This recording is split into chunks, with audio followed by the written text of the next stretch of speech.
the situation now in Kharkiv.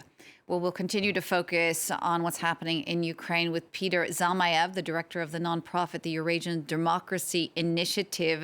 Thank you so much for taking the time to speak to us. Russia has made some major gains recently. It's now in control of Luhansk, one of Vladimir Putin's biggest goals. What do you think could be Russia's next phase?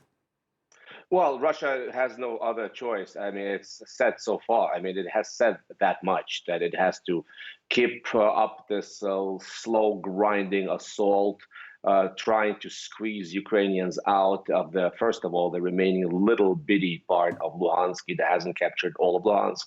And then the rest of the Donbass. And mind you, Donbass is much, much more heavily fortified than Luhansk was. You know, if it took Russians weeks to take over Severodonetsk and Lysychansk, imagine what it would take to do the same with Slavyansk and Kramatorsk, which are veritable fortresses.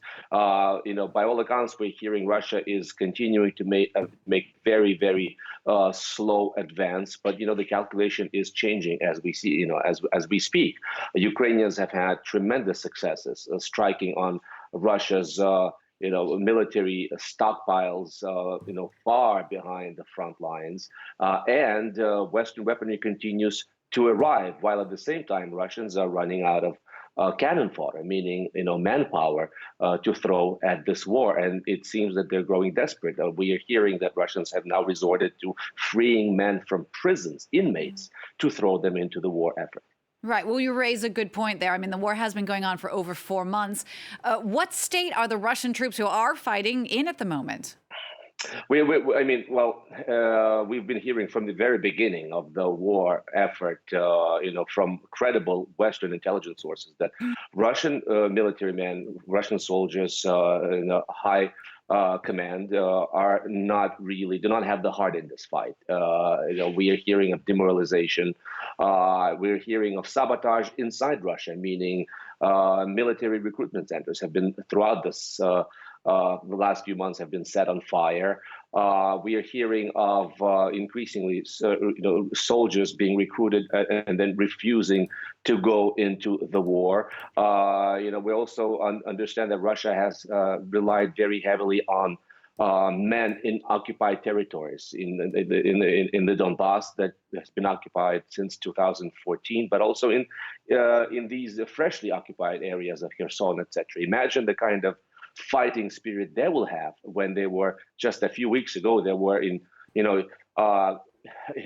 Ukraine, really, and now they're being told that they have to fight against their own country. So it just tells you that Vladimir Putin was going to have to make a calculation pretty soon, I think. And the big question is whether he will or he will not announce general mobilization of the country.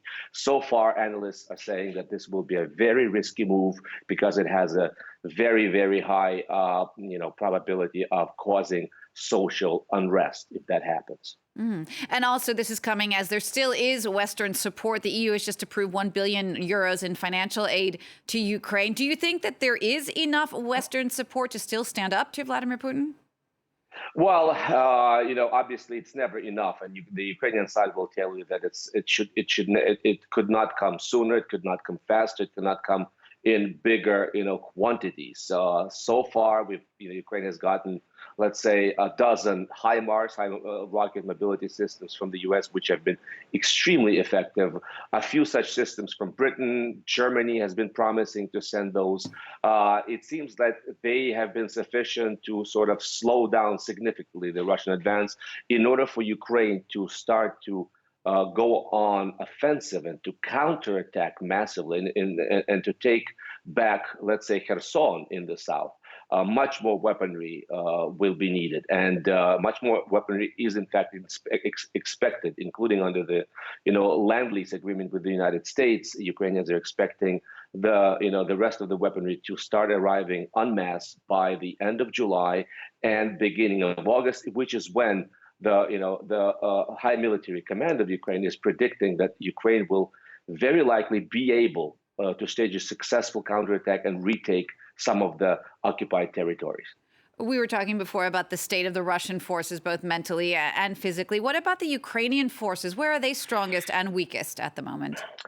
Well, you have to understand, obviously, that in Ukraine, this is part of the military logic. The government has been very careful as far as announcing sort of the state of affairs in the army.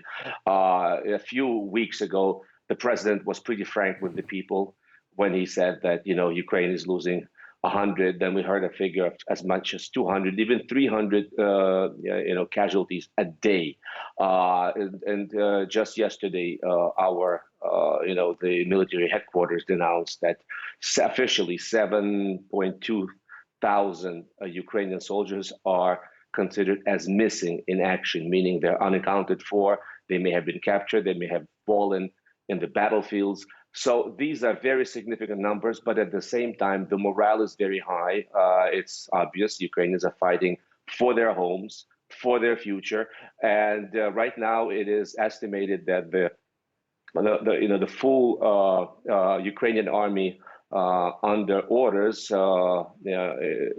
amounts to about 1 million people. 1 million people against the invading force of under 200,000. Once again, it comes down to Vladimir Putin's calculation, whether he will be wrapping up this military effort soon by trying to, hold on to the status quo and try to negotiate from the position of having occupied these territories that he has, or he will step it up and it will announce, very risky for him, he will announce full mobilization to try to match Ukrainians man to man. This is going to be a very, very risky move, as it seems that Russians do not have much appetite for this war, and because Vladimir Putin has not been honest with them from the beginning. They're still refusing to call it what it is, a war. They're calling it a special military operation.